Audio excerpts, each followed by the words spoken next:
ensalcemos nuestro canto con viva emoción. Amigos y amigas de Patria para Siempre y Patria para Todos. Tal como le prometimos, hoy sábado vamos con la segunda parte de la causa del golpe de Estado del profesor Juan Bosch, pero también hablaremos de la consecuencia.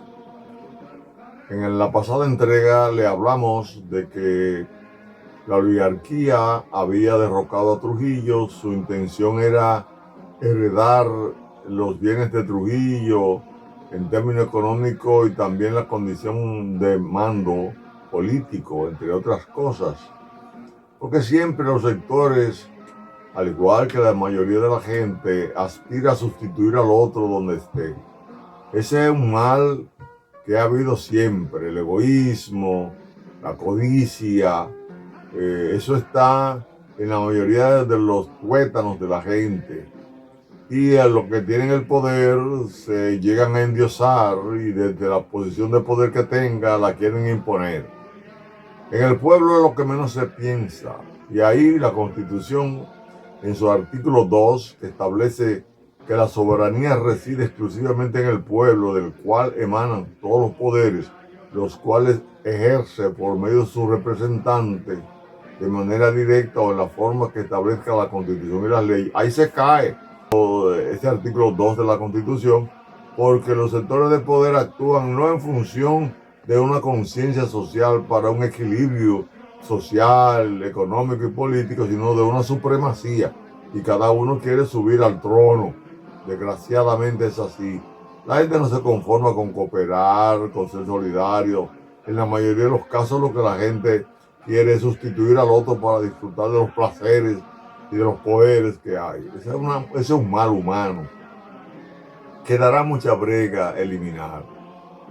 Entonces, la oligarquía quiso sustituir a Trujillo sin pensar en que había un pueblo que tenía que gozar de su libertad, que tenía que gozar de los bienes materiales que tenía el país, y que eso solamente podía hacer si se hacía conforme a la Constitución y las leyes, con un gobierno honesto. A ellos no les importó eso, lo que querían era usufructuar los recursos de la tiranía. Ese mal de la oligarquía, unido al interés norteamericano de que en América Latina tuvieran gobiernos que todos respondieran a ellos en el marco de la Guerra Fría, ellos entendían que tenían que obedecer esa consigna internacional que ellos habían lanzado, y entonces tenía que tener obligatoriamente presidentes que se arrodillaran ante esa voluntad. Por eso ellos tumbaron a Miguel y Dígora Fuente. Eso fue antes de Juan Bosch. El 31 de marzo de ese año 1963 fue derrocado, como otros después. No le convenía, creían que podían ser susceptibles de asimilar la doctrina comunista, porque es que la doctrina comunista no es fácil interpretarla. Fidel lo hizo porque fue un hombre metódico, estudioso, valiente, estratega, muy inteligente como demostró, pero no todo el mundo es Fidel Castro. Habían que nacer en América Latina otro Fidel Castro, que tuviera su inteligencia, su capacidad de manejar un escenario conforme a la realidad, de no ser apasionado ni tener temperamento precipitado, sino una persona que en el marco de lo que concebía tenía cierta humildad, cierta firmeza, cierta grandeza, cierto respeto a la dignidad. Un objetivo claro tenía Fidel. Bueno, como lo tuvo George Washington en Estados Unidos, pero aunque se ha inclinado a otro tipo de modelo de gobierno, modelo liberal, ya Fidel Castro nace en otra época donde habían otras brisas políticas que se habían dado en algunas partes geográficas del mundo, y él estuvo de acuerdo. Bueno, pues esa política internacional de la Guerra Fría decretó también que había que tumbar a Juan Bosch, y lo tumbaron, y a Trujillo lo tumbaron, Nada más hay que ver que la preparación de la muerte de Trujillo estuvo tan dominada por los norteamericanos que cuando lo matan, esta noche había en el mar Caribe, aquí, el portaavión Boxer, estaba el Shangri-La, el Little Rock, había 1.800 soldados dispuestos a desembarcar si la República Dominicana no asimilaba el asesinato de Trujillo. Y así se mantuvo todo el tiempo. Cuando Rodríguez Echevarría bombardea o ametralla a la Fuerza Aérea, habían también en el mar nuestro, habían entonces esos portaaviones dispuestos a actuar. Cuando Rodríguez Echevarría sorprendió con la salida de Trujillo atacando a la Fuerza Aérea, donde había un contacto con Balaguer, porque él no actuó solo, y otros mandos, porque el agregado militar Edward Simmons no pudo percatarse de eso, fue sustituido de una vez por Vivan Casa. ¿Y por qué? Porque había un monitoreo militar, económico, diplomático, porque el imperio, cualquier imperio funciona así, porque los imperios tienen intereses que preservar, defender, y los gobiernos de los imperios actúan en función del mandato de la clase dominante de su imperio, que son los que lo sostienen, porque hay una infraestructura de Estado y una superestructura de Estado. En la infraestructura está toda esa base de producción económica, etcétera. Luego arriba están los aparatos ideológicos, etcétera, que son los que en nombre de esa infraestructura gobiernan. Y había que favorecer el ideal de ser cada vez más rico de los sectores de poder. Eso ocurrió en Europa. Cuando viene Colón aquí, viene de España por el problema que se había dado cuando cae el Imperio Romano en poder de los turcos, que el lugar de Constantinopla por donde se pasaba en la ruta de la seda para importar todos los perfumes, joyas, etcétera, encarecieron porque ellos pusieron un impuesto muy alto. Entonces se pensó en darle la vuelta al mundo para llegar a la India y la China. Ahí que Colón se encuentra con América en busca de oro y de todo, y encontraron, y todavía hoy las grandes naciones andan detrás de las reservas minerales que tienen los países pequeños, porque es que la revolución industrial, el desarrollo del capitalismo, todo elemento de producción y comercialización y venta que se fue dando a partir de los burgos que tenían en su seno todos los artesanos que luego fueron avanzando hasta llegar a la época industrial. Bueno, pero el oro que se consigue en América, que llega a Europa, le da ese poder a esos pueblos para ellos tener el control de las naciones. Y vemos, por ejemplo, cómo nació la Common Law en Inglaterra para obligar a sus súbditos a que todos los negocios fueran con Inglaterra directamente, el monopolio. Eso hizo España con la Casa de Contratación de Sevilla. Eso mismo hizo Francia con la Exclusive. Es decir, los poderes siempre quieren dominar.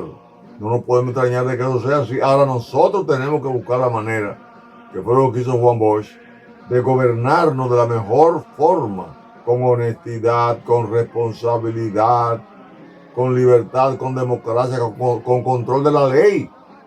Pues por eso que el profesor Juan Bosch en su discurso dijo que en una democracia no puede haber otro gobierno que no sea un gobierno de la ley, porque si los intereses son los que van a mandar, entonces los países viven en caos. Eso pasa en el vecino país de Haití. Todavía no ha asimilado la idea de normas y principios que rigen el procedimiento democrático de la sociedad, donde todos podemos vivir. Es que la oligarquía, la burguesía, la pequeña burguesía, los obreros, todos los grupos sociales que hay en una nación pueden convivir y sacar provecho particular de una concepción y aplicación general de la Constitución y las leyes de los estados, donde el manejo del estado, de esos bienes, se haga con honestidad, con responsabilidad, apegado a principios. Decía Juan Pablo Duarte, no nos vamos a cansar de repetir eso. Decía, la ley es la regla a la cual tienen que acomodar sus actos, así los gobernantes como los gobernados. La concepción anarquista de los sectores de poder de esos tiempos, nacionales e internacionales, provocaron el derrocamiento de Juan Bosch. La consecuencia fue que del mismo seno de las Fuerzas Armadas salen grupos que se identificaron con la política honesta, la libertad y el sentido del poder civil, siendo superior a los poderes militares y de todos los poderes.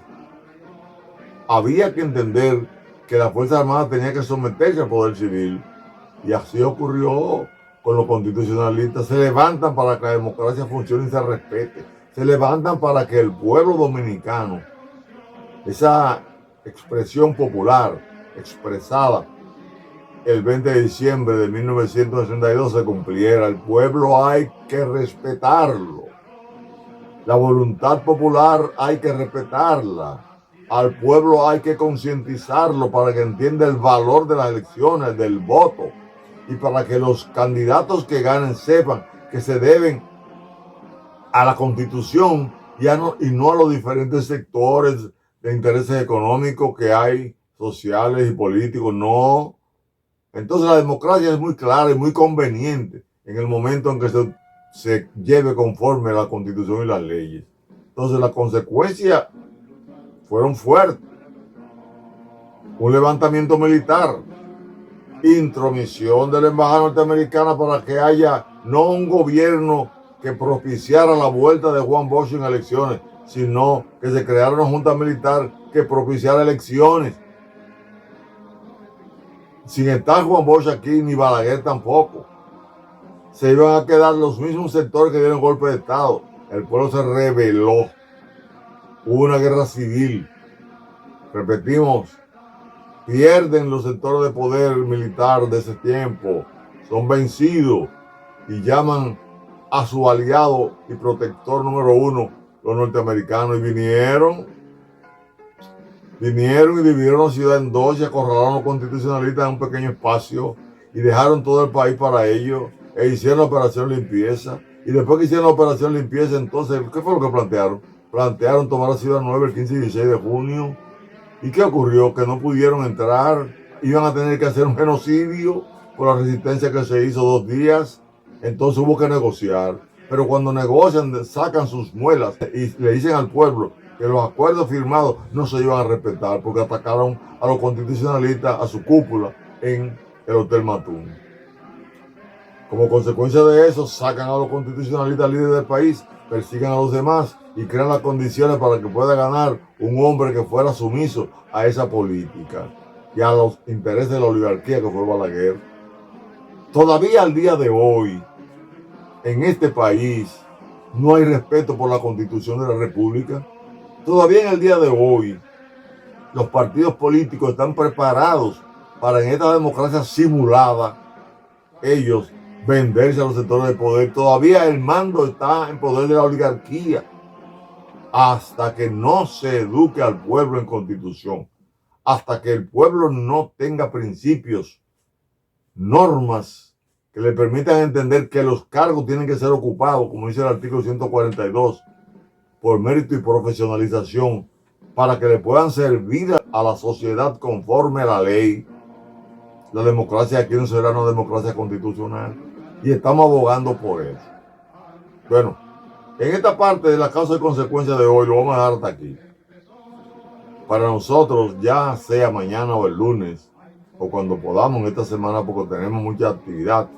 Tenemos hoy la muerte del capitán de navío Aníbal López, quien falleció esta madrugada y será velado en un lugar que en la Abraham Lincoln a 1 hora y 1 día que le diremos de aquí a mañana, porque vamos a acompañarlo allá a sus últimos momentos físicos en la República Dominicana, aunque vamos a vivir con él en el espíritu, porque fue una gloria de las armas en las manos en la Revolución de Abril de 1965 en favor de la libertad y la democracia de este pueblo. Y en esa dirección tenemos y recordamos la misa a las 4 de la tarde en la iglesia de la Merced el lunes 25 para nosotros honrar a los caídos como consecuencia de ese golpe, luchando para que se respetara la voluntad popular. Vamos a hacer esa misa y ahí en esa misa nosotros vamos a reconocer al presidente de la República por haberle dado cumplimiento o impuesto el cumplimiento del artículo 146 de persecución a la corrupción.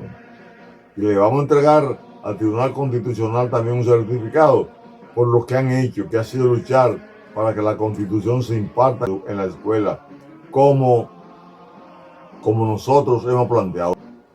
Ahí estará también el presidente del Instituto Duartiano, porque ellos también se han ligado a la lucha por la constitucionalización de la educación dominicana y la sociedad. De igual manera, vamos a reconocer al ministro de Defensa, porque en honor y representación de todos los ministros de Defensa que hemos tenido, que ninguno han propiciado un golpe de Estado, han respetado la voluntad popular, y eso hay que resaltarlo y hacérselo llegar al pueblo dominicano para que aprecien a los hombres de armas de este país que son civilistas y respetuosos del poder civil.